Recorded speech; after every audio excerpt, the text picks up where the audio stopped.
Bienvenidos a Desvelando Noticias. Esta investigación está basada en el gran trabajo y material del canal de habla inglesa Conspiracy Are Us, que tiene toda una serie para este tema. Hoy hablaremos de un tema que quizás se ha escuchado en otros canales, pero que queremos hacer nuestro propio aporte a esta investigación: la presencia de incubadores de bebés en estos parques de atracciones. En inglés el término sería infantorium. Un infantorium era el lugar en el que los visitantes pagaban 25 centavos para ver bebés prematuros exhibidos en incubadoras. Como vemos en las fotos, los letreros dicen "with living infants", o sea, con bebés vivos. ¿Por qué decir o reiterar en la publicidad que tenés bebés vivos? Vamos a indagar en ese tema y tratar de explicar quizá lo que está detrás de todo esto. Empezaremos con este artículo que dice Bebés en Wonderland, que fue uno de los nombres de los parques de atracciones en Estados Unidos de los 2000 que se crearon a inicios del siglo XX. Dice por acá que este artículo apareció originalmente en el periódico Ali de la comunidad Phillips en julio-agosto del 2004. Leeremos este artículo porque hay cosas demasiado importantes como para introducir el tema, y de ahí vamos a conectarlo a otros temas importantes. Los bebés prematuros se exhibieron en el parque de atracciones de Lake Street. Los bebés prematuros parecen ser las personas con menos probabilidades de formar parte de un movimiento mundial. Sin embargo, los bebés de Wonderland eran precisamente eso.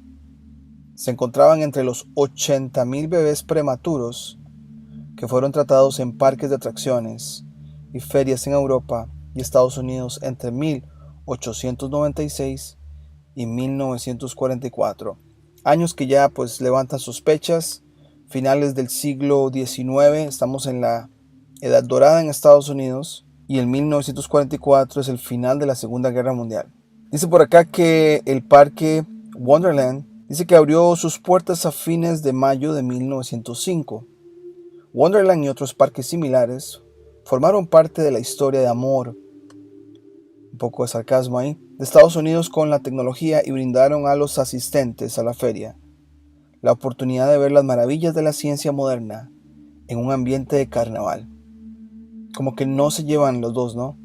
De ahí por eso que estamos compartiéndoles esta parte separada en toda la serie de los parques de diversiones. Una de esas maravillas fue el Infantorium, una instalación similar a un hospital llena de incubadoras que contienen bebés pequeños que nacieron prematuramente. Después dice por acá: los bebés no se promocionaron como entretenimiento, sino más bien como una exhibición científica del método moderno de salvar a los bebés prematuros. Por una pequeña tarifa, los asistentes a la feria podían ver esta maravilla de la tecnología, una incubadora de vidrio brillante y cromo. Ahora voy a hacer una pausa ahí porque aquí hay una contradicción enorme. Se nos dice que los bebés no se promocionaron como entretenimiento, pero por una pequeña tarifa, los asistentes a la feria podían ver esta maravilla. Ahí vemos que tratan de encubrirlo como algo bueno, pero por otro lado está la parte que sí, se cobraba a la gente para venir a verlos. Ahora, este dato es importante. En un momento en que menos del 5% de todos los bebés nacían en hospitales. Esto me llamó la atención y vamos a hacer una pausa. Porque en 1905, que menos del 5% de bebés nacían en hospitales. O sea, un 95 o más no nacían en hospitales. ¿Qué estaba pasando? Bueno, aquí tengo otro artículo antes de continuar con este, de la partería. Este artículo es del sitio Midwife Free Today, o sea, midwife en inglés significa pues parteras o parterías. Es un sitio que se enfoca en esas personas que todavía lo hacen, que son las mujeres que asisten a los partos, obviamente un porcentaje menor, pero al parecer eran muy activas antes de que estos parques de diversiones aparecieran. Y hay datos curiosos que quiero compartirles. Por ejemplo, esto es una línea del tiempo. Empiezan desde este año, desde 1750. Sin embargo, algo que me llama la atención es que dice que en 1716 la ciudad de Nueva York, nos vuelven a mencionar Nueva York, exigía la autorización de las parteras. Tales licencias colocaban a la partera en el papel de sirvienta del Estado, guardiana del orden social y civil. Entonces, al parecer, esta persona, esta mujer encargada de asistir a otras mujeres a tener hijos o a dar a luz, eran consideradas guardianas del orden social y civil. Tenían un estatus muy respetuoso de las ciudades. Ahora, esto es lo que me llamó también mucho la atención. La muerte durante la maternidad no se informó con precisión, pero un historiador estimó que el nacimiento todavía se realizó con éxito el 95% de las veces. Este dato me llama la atención porque es alto. Podríamos asumir que lo que se hacía con las parteras era algo muy eficiente y muy confiable. Ahora, la llegada de los doctores, la medicina moderna, Rockefeller, ahí es donde creo que empieza todo esto. Y los infantoriums o estas incubadoras fue como una introducción a quitar las parteras de la imagen y imponer esta tecnología, bueno, como le llaman ellos, para pues implantar su agenda de medicina moderna. Pero bueno, seguimos por acá. Dice, una de las principales razones por las que los médicos estaban involucrando más en el parto fue la disminución de brujería. Sabemos que poner este concepto de la brujería fue otra agenda también. Quizá las personas usaban otros recursos que quizá no conocemos ahora para sanar, para arreglar y para pues dar protección a los cuerpos. Y creo que la parte de la medicina viene y choca con ellos. De hecho, aquí voy a leer un poco más de esto. Dice que los médicos no se sentían cómodos con la brujería y en la nueva colonia se practicaba menos. Las mujeres comenzaron a ver los problemas en el parto como parte de la naturaleza, donde gobernaba el médico. Cedieron el control médico, pero no el aspecto espiritual. Entonces sí hay un choque acá de paradigmas. Quizá la conexión en ciertas dimensiones entre personas, entre la partera y la mujer a que ella asistía, era necesario para que el parto se diera con mucha paz, quizá, ¿no? Pero llegan los doctores y traen la parte material, o bueno, en este caso más que material también de dinero, de ganancia y de esclavitud, porque no nos queda duda que la medicina moderna es lo que ha hecho por más de ciento y resto de años, esclavizarnos al sistema. Dice por acá que después de la guerra de 1812, la comentamos que igual es una ironía, Estados Unidos se independiza de Gran Bretaña, pero tienen una segunda guerra. Dice que las escuelas de medicina comenzaron a proliferar, como que hay un pequeño ahí reseteo de ideas y pongamos las escuelas de medicina. Dice por acá un declive más general de las mujeres en el campo de la medicina fue paralelo a las influencias sociales. Estos establecían que las mujeres, una vez casadas, debían asumir un rol estrictamente doméstico. La nueva democracia no incluyó a las mujeres. Un cambio enorme de paradigma. Dice por acá que a finales de 1800 los médicos se estaban volviendo más ricos y se estaban integrando en sociedades de clase media y alta. Entonces definitivamente hubo una transición de roles, quitando a ese papel que tenían las parteras para traer a los médicos y la medicina moderna a la escena, ¿no? Lo último dice que para 1900 los médicos atendían aproximadamente la mitad de los partos de la nación. Aquí podemos asumir que unos visitaban casas como lo hacían las parteras, como que siguieron los pasos que seguían ellas, incluidos casi todos los partos de mujeres de clase media y alta. Las parteras se ocupaban de mujeres que no podían pagar un médico, pues se ve la transición de tener un estatus de protectoras del Estado. Las parteras aquí ahora se limitaban simplemente a las mujeres que no podían pagar un médico o el sistema que se estaba implantando. Y ya en 1900 menos del 5% de las mujeres dan a luz en hospitales. Entonces, con este preámbulo histórico podemos volver al artículo y entender que esto de las incubadoras pareciera una manera de implantar el uso de tecnologías o hasta incluso promover hospitales más a las personas y dejar este estatus de las parteras de lado completamente. Dice por acá, y la venta de entradas era importante porque pagaba los sueldos del personal y el costo de suministros. Como que se le estaba dando la idea a la gente que los doctores había que pues remunerarles su trabajo, lo cual pareciera normal.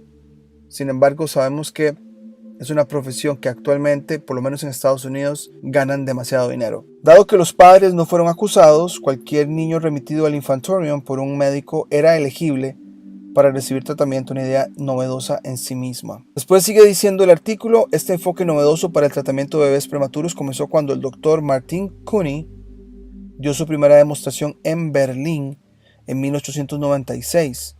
El movimiento se extendió por Europa y llegó a América a tiempos para la Expo Panamericana en Buffalo, New York, en 1901.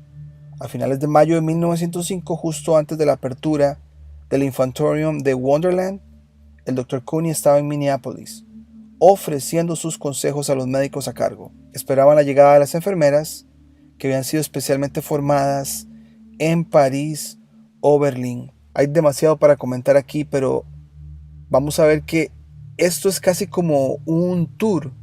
Ese tipo de tours que hace un artista por todo Estados Unidos. Bueno, el señor Martin Cooney lo hizo en todos los parques de diversiones que habían, formando personas o tratando de convencer a los médicos locales, porque acá dice que ofreciendo sus consejos a los médicos a cargo, los locales, pero que sus enfermeras sí eran entrenadas en el exterior. Un patrón que hemos visto también en muchos de nuestros países latinoamericanos, que muchas de las personas beneméritas salen del país a supuestamente ser entrenadas, preparadas, ya sea en Francia o Inglaterra, y vuelven a nuestros países dizque a traer el nuevo conocimiento y obviamente a cambiar todo el sistema, en este caso local, de nuestros países. Luego dice por acá, el régimen del tratamiento del Dr. Cooney no funcionó para todos los bebés, y 11 de los que no sobrevivieron están enterrados en el cementerio conmemorativo de los pioneros y soldados de Minneapolis. No obstante, se estima que el 85% de los niños que fueron tratados con los métodos del Dr. Cooney sobrevivieron. Wonderland cerró en 1912, o sea, solo 7 años al parecer estuvo abierto, una víctima de mal tiempo y la baja venta de entradas. La única parte del parque que una vez se extendió por 20 acres que sobrevive es el Infantorium. Eso suena muy sospechoso. Se ha convertido en un edificio de apartamentos. Muchos de los casos, estos parques se incendian, pero bueno, esto es Wonderland, Minneapolis, hablándonos de lo que hace el Dr. Cooney. Pero ¿quién era este señor Dr. Cooney? Bueno, dice por acá que fue un defensor y pionero polaco. Y digo polaco porque ya vamos a entrar a esta área donde, según su genealogía, es judío. ¿Y qué más que una publicación judía como el Times of Israel nos puede decir de él? Dice por acá que mientras los hospitales rechazaban prematuramente las incubadoras, este showman de carnaval salvó vidas. Entonces el señor fue conocido más como ser un entretenedor de estos parques que de su conocimiento médico, el cual igual es muy cuestionado. Hay varias fuentes que nos dicen que el señor fue a una universidad, no se graduó, quizá le dieron sus títulos de una manera pues por debajo de la mesa, ¿verdad? Lo que tenía en su cabeza era, al parecer, hacer de esto un negocio. Bueno, el título nos dice que los hospitales que apenas estaban saliendo porque todavía las mujeres tenían sus partos en sus casas. Era un concepto muy nuevo, pero ¿cómo le introducimos a la gente que los hospitales son buenos? Creo que de ahí venía la agenda también de los incubadores. Ahora, el origen de los niños también queda cuestionable. Quizá fueron experimentos, podríamos asumir, algo parecido a las fecundaciones in vitro. No lo sabemos muy bien, pero el hecho que estén enfocados en los bebés prematuros levanta mucha sospecha por sí mismo. Pero bueno, este artículo fue escrito el 30 de septiembre de 2018. Aquí tenemos una foto, la mujer promoviendo al bebé, pareciera que fuera una de las enfermeras. Y acá está el señor Cooney.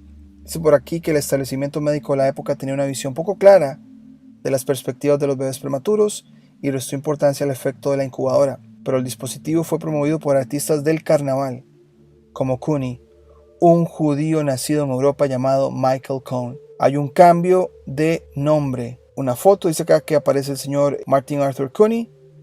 Con la exhibición vemos acá que dice con bebés vivientes o vivos. Luego dice por acá, si bien se inventaron las credenciales médicas de Cooney, se demostró que sus métodos eran correctos. Aquí como que nos aclaran que se le dieron credenciales a él para que pudiera ser un médico, pero quizá no ni estudió para eso, pero que sus métodos eran correctos. Al final de su carrera, este improbable pionero de la neonatología estadounidense había salvado aproximadamente entre 6.500 y 7.000 bebés. Esa es una periodista que está recabando la información de Cooney. Dice por acá que a principios del siglo XX el mejor recurso de los padres a menudo no era un hospital, sino el carnaval, donde Cooney brindaba atención experta a mitad de camino y las tarifas de admisión pagaban el tratamiento. Entonces, como hablamos, quizá que las parteras llegaran o algunos doctores ya llegaban a su casa o a las casas de las personas a ayudar en el parto. El concepto de un hospital no era conocido, era muy nuevo. Pareciera que el señor Cooney se aprovecha de esto y en las ferias promueve este nuevo invento. Bueno, acá otra foto. Es que esto suena tan comercial, usando vidas, no sé ni cómo escribirlo, pero dice acá que bueno, con bebés vivientes o bebés vivos, una vez vistos, nunca lo olvidarán o nunca se olvidarán. Muy comercial, muy ventas, ¿no? Más del señor Cooney nació en 1869 en Krotoszyn, una ciudad del centro de Polonia, que entonces era parte del imperio prusiano y hogar de una comunidad judía, incluida la Bar Loevel Monash Press, una editorial del Talmud de Jerusalén. Esa es una de las varias formas en que la periodista que mostramos anteriormente, Rafael, ve la narrativa de Cooney como una historia muy judía. Dice por acá que el viaje improbable de Cooney comenzó cuando dejó su tierra natal para irse a Inglaterra para seguir una carrera como showman de carnaval. Entonces deja Polonia para irse a Inglaterra a prepararse para ser una persona de entretenimiento de los parques de diversiones. El último éxito de las ferias paralelas de Londres fue un nuevo dispositivo revolucionario, la incubadora, inventada por el médico e ingeniero francés Alexandre Lyon, que se basa en tecnología anterior destinada a dar a los bebés prematuros las temperaturas cálidas que necesitaban para sobrevivir. Esto me llamó la atención. Se basa en una tecnología anterior. ¿Qué nos querrán decir? ¿Que se robaron la tecnología que ya se usaba? No lo dudo. Ese es más o menos su modus operandi. Oportunistas, ¿no? Acá otra foto de lo que hacían. Por acá un anuncio para el programa de incubadoras del doctor Alexandre Lyon, del cual el señor Cooney toma la idea. ¿Y qué hace el señor Cooney? Se va para Estados Unidos. Dice que Lyon, este señor, el que estaba en Inglaterra, también fue un showman que exhibió su creación al público. Entonces, al parecer, estos parques de diversiones fueron como el lugar de promocionar cosas, como lo fueron las exposiciones científicas. Esta periodista lo describe que en ese momento se había convertido en un ciudadano estadounidense con un currículum inflado, mientras experimentaba con varios cambios de nombre. ¿Por qué cambiarse el nombre? Probablemente para evitar el antisemitismo, como el único que se quedó con él. Aquí tenemos una foto, detalle de las secuelas del incendio de Dreamland de 1911 en Coney Island. Estos incendios muy comunes de destrucción de esos parques de diversiones. Dice por acá que la exhibición de la incubadora en la Feria Mundial de San Luis de 1903 fue dirigida por uno de los competidores de Cooney, cuyo descuido llevó trágicamente a la muerte de bebés. Y los bebés de las propias incubadoras de Cooney obtuvieron un rescate milagroso del devastador incendio de Dreamland en Coney Island en 1911. Suena como algo, una puesta en escena para que el señor Cooney saliera ileso y fuera como el héroe, porque se pudo rescatar milagrosamente, pero los competidores de él no pudieron tener la misma suerte. Dejaré este artículo acá. Sabemos que el señor Cooney tiene herencia judía, lo cual va a ser muy importante para hablar en la próxima entrega. Pero vamos a irnos a Coney Island, de lo que nos mencionan. Aquí está Dreamland, el cual tiene pues el incendio. Ahora este mapa no nos dice mucho, pero al lado izquierdo hay un área que se llama Seagate. Y al lado derecho está esta otra que se llama Brighton Beach, lo cual ahora son lugares actualmente poblados, tanto judíos en Seagate ahora, como ucranianos y rusos en el lado de Brighton Beach. Este es un mapa de lo que es Brooklyn, de esa área donde está Coney Island, Coney Island, acá donde estaban los parques. Esta parte que pega al Atlántico o salida del mar es el Seagate, no lo dice el nombre, pero ahí está. Ahora, con más detalle quiero mostrarles este otro artículo. Dice por acá que en 1946 un mapa de los senderos de los nativos americanos que evolucionaron hacia las principales arterias de Brooklyn. Cuando leo de nativos americanos, tomando en cuenta que la connotación que le ha dado la narrativa oficial a este grupo es de que fue gente no muy inteligente, puedo pensar que ellos sí sabían más del origen de lugares y de este lugar que fue usado después como parque de atracciones. Pero se dice acá que todo el recorrido, o sea, lo que ahora son calles en Brooklyn o carreteras o autopistas, le llaman senderos de los nativos americanos. Probablemente no eran senderos, eran las carreteras que ellos también usaban pero igual es parte de la agenda ponerlos a ellos como bajos en coeficiente y no avanzados, pues para alimentar la narrativa de la evolución y todo eso que ya sabemos. Pero bueno, enfoquémonos en este mapa. Tenemos un acercamiento a donde estaba Coney Island. No dice Coney Island obviamente, pero donde está Seagate, como les comenté, donde muchos judíos viven actualmente o donde se asentaron, y Coney Island estaba por acá, y este nombre lo buscamos, Nariocan. ¿Qué nos puede decir esta tribu? Bueno, hay un artículo del Brooklyn Reporter que nos habla de ellos. Aquí tenemos, es algo pequeño, lo queremos leer, pero que nos puede abrir un montón de pistas para las siguientes entregas, y de hecho lo conectaremos ya para el final. Hasta mediados del siglo XVII, lo que hoy es la comunidad privada de Seagate era la punta de la aldea indígena Canarsie de Narioc.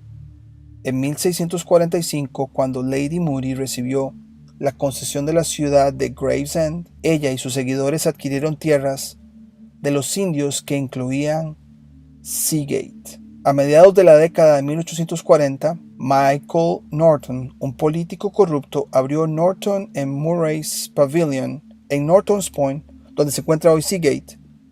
Durante 2 décadas, Norton's Point fue un lugar de moda para la traducción es jugadores, pero es la gente que, pues, aprovechada, oportunista, y ladrones. Una vez sirvió como escondite para William Marcy Tweed, o el jefe, después de que escapó de la prisión. Entonces, ese lugar fue conocido para escondite, para ladrones y para criminales, de alguna manera. Dice por acá que William Key Sigler, presidente de la Royal Baking Powder Company, luego compró una parte del terreno en 1888, y el presidente de Sea Beach Railroad, Aldrich Mann, le propuso un plan para desarrollar Seagate como un vecindario de clase alta. A pesar de que los residentes judíos ahora incluyen una gran parte de la población del vecindario, la asociación Seagate supervisó el desarrollo de la comunidad, que una vez no permitió a los judíos comprar casas en el área. Entonces nació una comunidad privada cuando se levantaron las puertas y se instaló una cerca de 12 pies de altos a la orilla del agua. Entonces, muy interesante esta área de Seagate.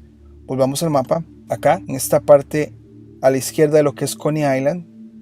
El mapa de Coney Island no nos dice mucho, pero estaría en esta parte izquierda. Bueno, ¿qué tenemos con este Seagate de la parte de Coney Island? Para la próxima entrega vamos a darles el doblaje de la entrevista a uno de los que nació en incubadora y que nos habla la conexión que tiene Coney Island con esta parte de Seagate, donde muchos judíos vivieron en los años del Coney Island y de los parques de diversiones, donde se hablaba la lengua Yiddish, que tiene muchas conexiones con Europa y muchas conexiones con los inmigrantes judíos que llegaron a Estados Unidos.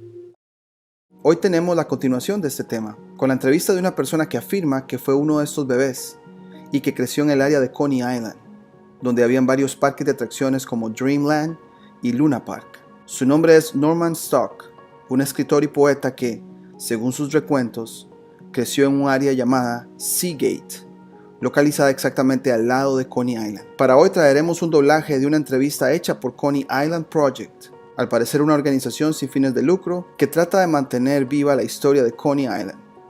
Hemos acortado la entrevista para resaltar las partes más importantes. Después de la entrevista, comentaremos.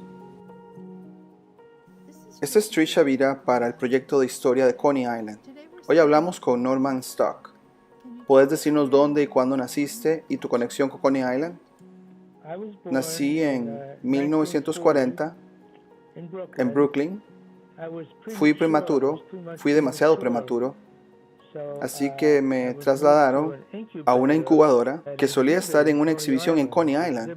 Esta exhibición del Dr. Cooney, que la dirigió, la financió cobrando entrada para que la gente mirara a los bebés en la incubadora.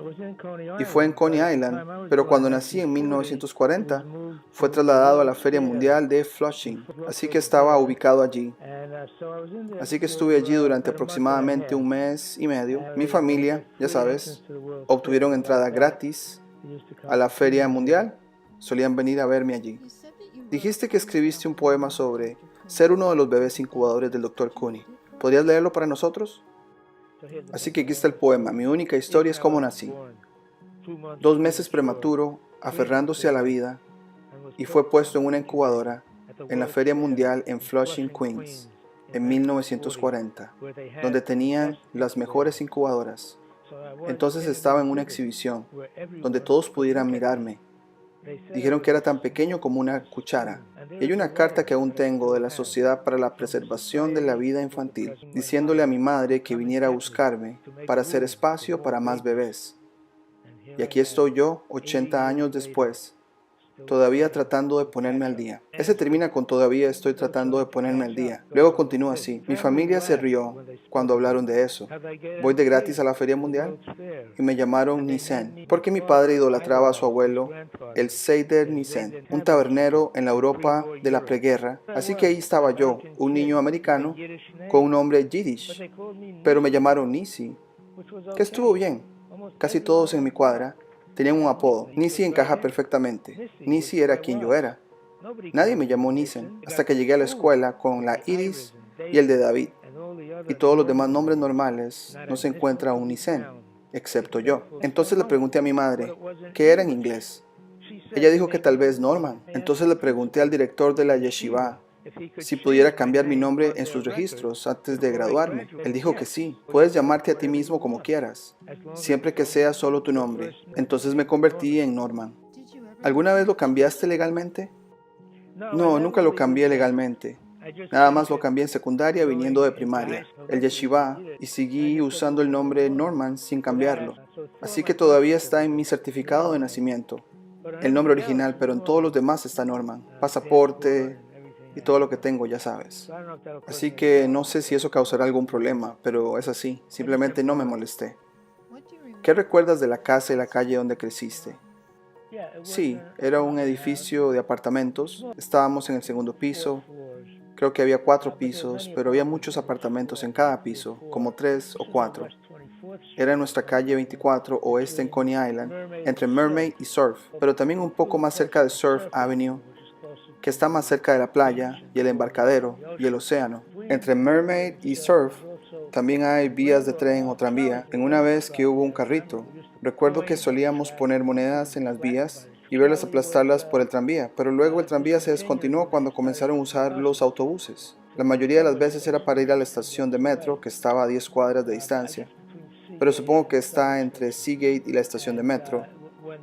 Y cuando el tren se descontinuó, las vías permanecieron allí y una especie de tierra como si las rodeara. Solíamos jugar en esa área después de que algunos de estos carritos se fueron. Solíamos jugar a las canicas en la tierra. Podías cavar un hoyo, jugar varios juegos. Así que ese fue entre Mermaid y Surf. Y había muchas familias, en su mayoría familias judías e italianas. Tenía un amigo cercano que era italiano cuando era niño y otros niños. Mis amigos eran en su mayoría judíos. Háblame de tu familia. Mis padres tenían muchos amigos en Seagate. Seagate era, ya sabes, una clase más alta. Era una comunidad con protección al final de Coney Island. Y había toda una comunidad cultural yiddish allí con los que mis padres estaban involucrados. Todos sus amigos vivían en Seagate, la mayoría de ellos. Mi padre era un escritor yiddish. Bueno, trabajó para el Jewish Daily Forward, un periódico yiddish. Trabajó como tipógrafo, también escribió para ellos ocasionalmente. Escribía algo porque era poeta, ensayista y traductor de yiddish a hebreo. Y tenían una cafetería en el sótano o en la planta baja, cualquiera que fuera el edificio de Forward donde estaba el periódico. Se llamaba Cafetería Jardín. Era una cafetería vegetariana. Todos los escritores, todos almorzaban ahí, así que mi padre los conocía a todos. El más famoso de ellos fue Isaac Bashevis Singer, quien fue el único escritor yiddish que se hizo muy famoso a través de la traducción y ganó el premio Nobel. Pero había muchos escritores y solía escribir mucho para Forward usando diferentes seudónimos. Pero de todos modos lo llamaron Bashevis. Y él es solo uno de ellos, pero fue uno que se hizo mundialmente famoso. Pero de todos modos conocía a muchos escritores, no solo de allí, los conocía de otros lugares, porque estaba involucrado en el mundo literario yiddish, y muchos de ellos también vivían en Seagate. Y el que mejor conocimos fue el poeta Itzik Manger. Tendría que ser realmente uno de los más grandes poetas yiddish. Vino a los Estados Unidos alrededor de 1950, y la razón por la que lo conocíamos bien es por la mujer con la que vivía en los Estados Unidos. que finalmente se casó, era una amiga cercana de mis padres. Ella era la viuda de otro escritor famoso, Moshe Niger, pero de todos modos la conocía muy bien y como él, ya sabes, se casó con ella. Los conocíamos muy bien porque yo era un niño. Lo conocíamos hasta que cumplí los 20. Fue un gran escritor. Todo el mundo lo admiraba, pero no se llevaba bien con la comunidad literaria yiddish. Hay una famosa historia de Cynthia Ozick llamada Envidia o Yiddish en Estados Unidos. Ella estaba muy familiarizada con este mundo y se trata de la envidia entre los escritores yiddish y particularmente ella no usa el nombre, usa los diferentes nombres, sino de la envidia de él, de Isaac Bashevis Singer, porque él es quien se hizo famoso. Entonces se trata de un personaje allí, el poeta yiddish que, ya sabes, porque no es famoso en absoluto y su envidia. Y en general estos escritores eran como ahora, compiten entre sí, pero también eran muy buenos escritores, muchos de ellos. Cuando se trataba de alguien como Itzik Manger, siempre decía que lo único que no soportaba era el talento. Y era cierto porque recuerdo que uno de los otros escritores le dijo a mi padre que este Manger había sido bendecido y es yiddish y consigue su casa en cualquier estante.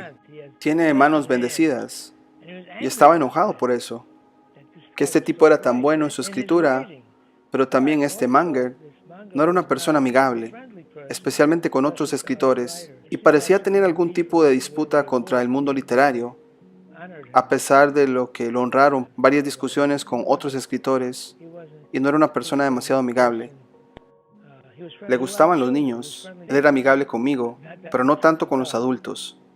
Pero mi padre sentía que estaba bien con él, le caía bien un poco. De todos modos, este era el mundo, esto es, todos hablaban yiddish, no eran religiosos, pero estaban involucrados con la cultura y la literatura yiddish.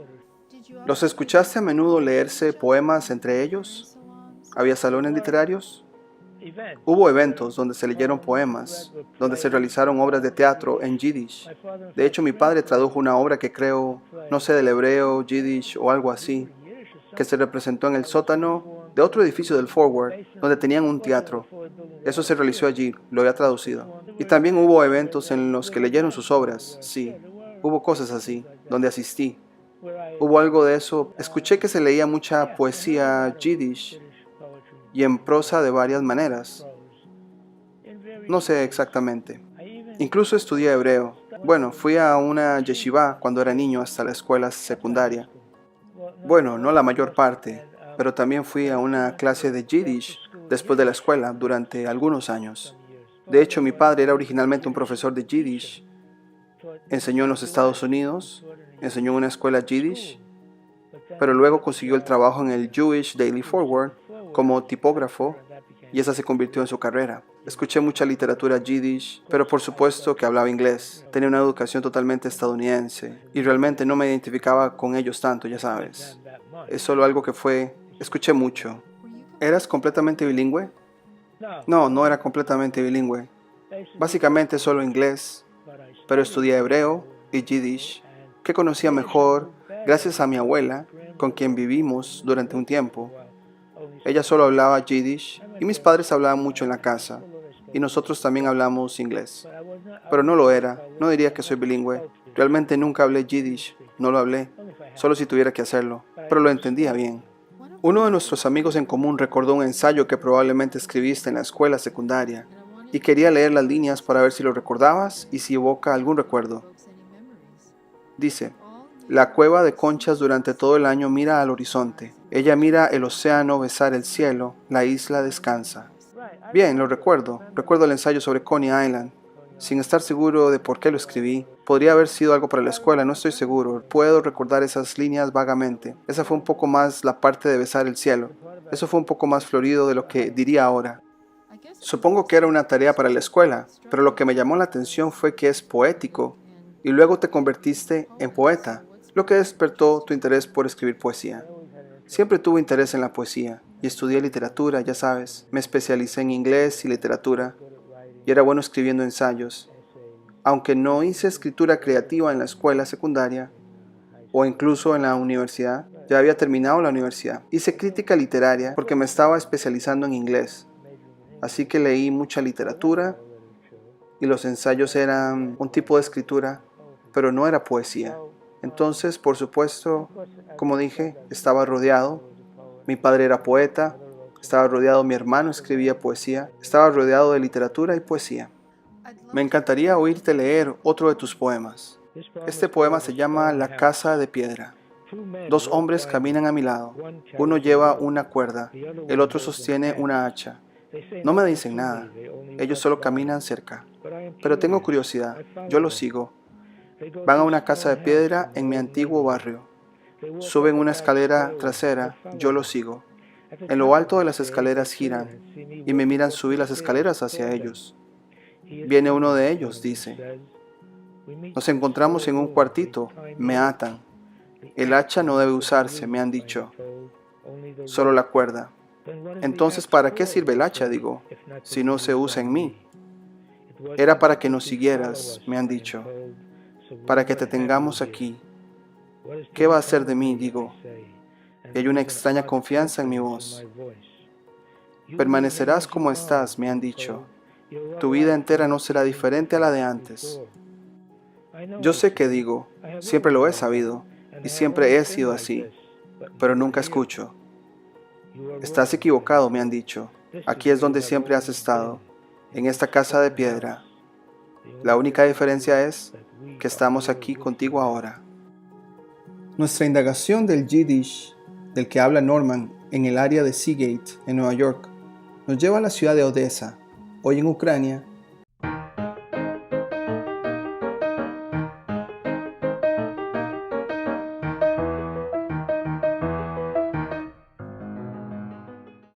En el pasado parte de Rusia.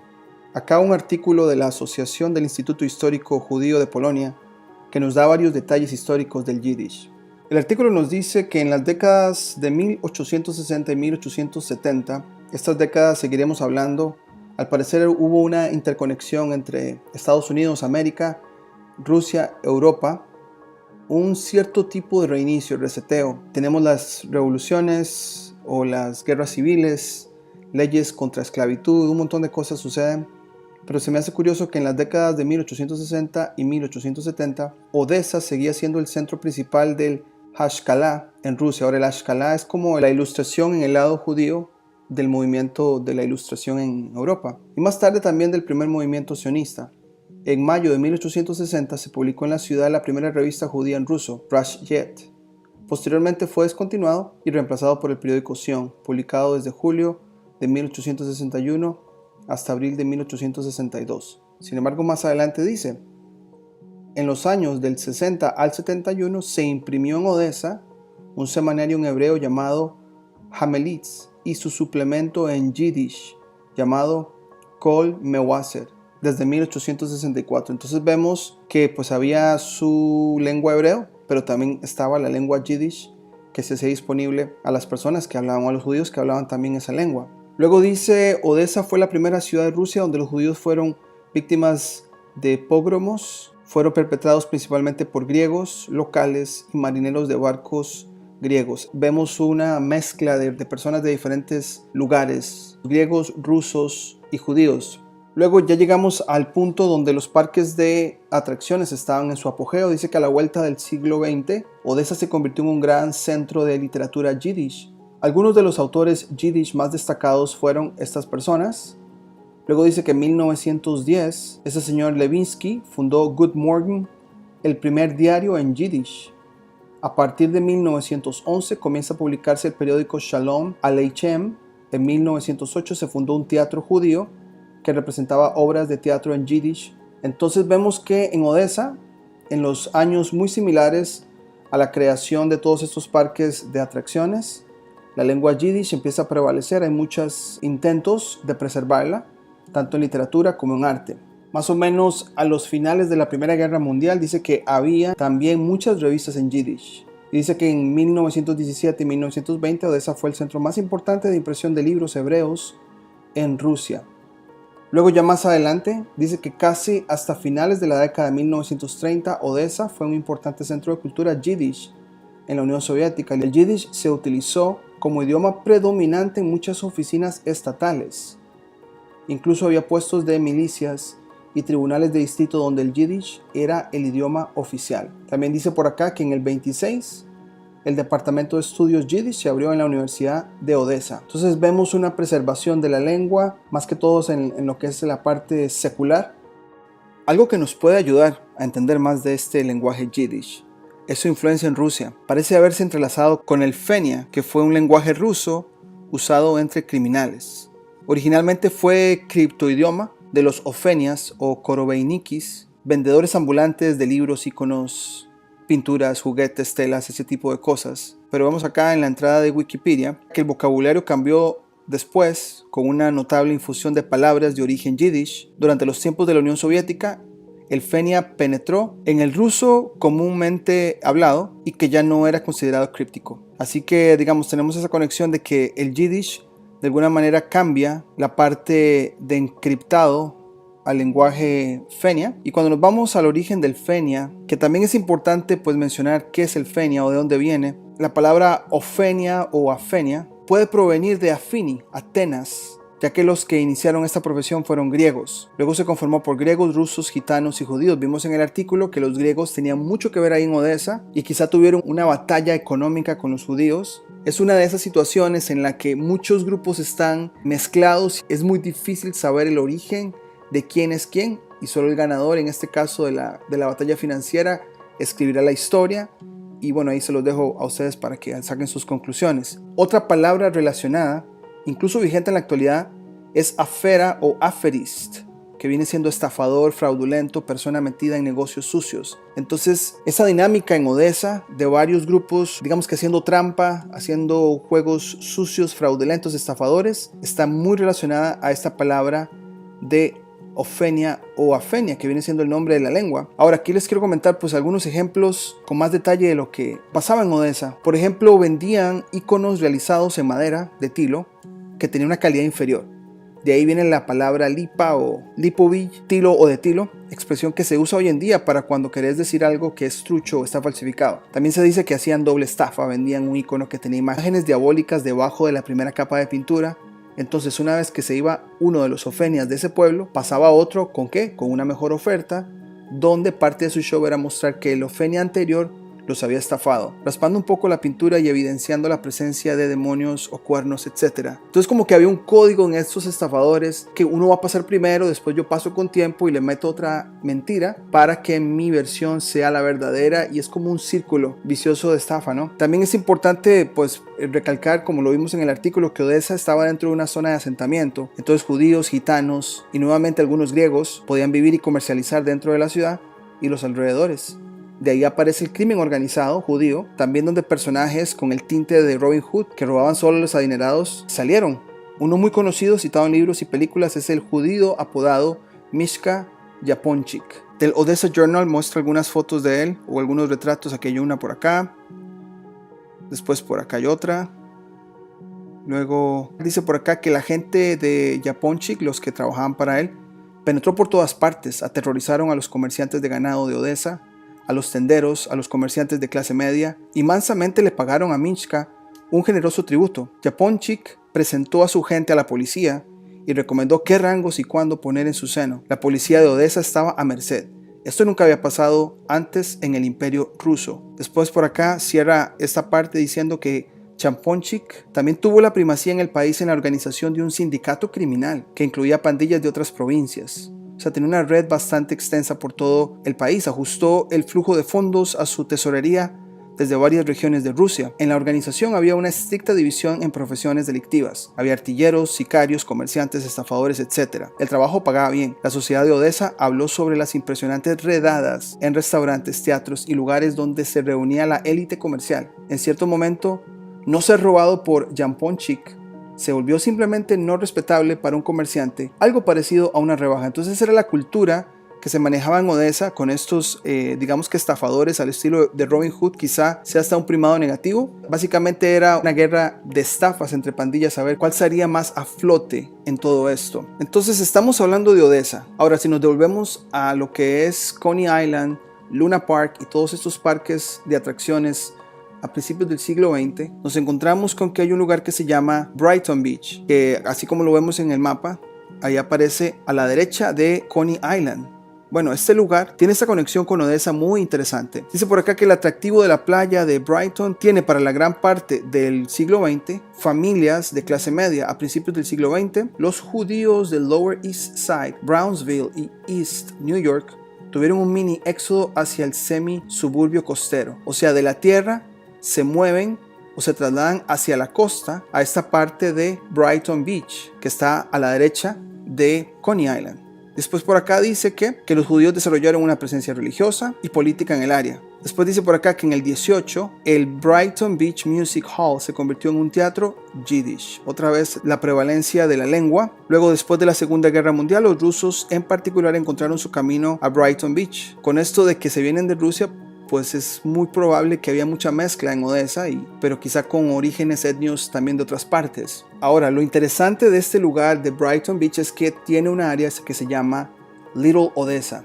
Dice por acá, en la década de 1970, ya más moderno, que la Unión Soviética comenzó a relajar las políticas de inmigración y miles de judíos soviéticos, o sea, judíos rusos en este caso de Ucrania, se establecieron en Brighton Beach. El barrio se conoció como Little Odessa, Pequeña Odessa, por la ciudad portuaria en el Mar Negro. Como vemos, la conexión a la criminalidad, a este lenguaje Yiddish, es bastante en el pasado y reúne a personas de diferentes orígenes. En cuanto a los judíos, pareciera que el hebreo es para las altas esferas y el Yiddish para lo cotidiano, lo cual explicaría que criminales lo hayan usado.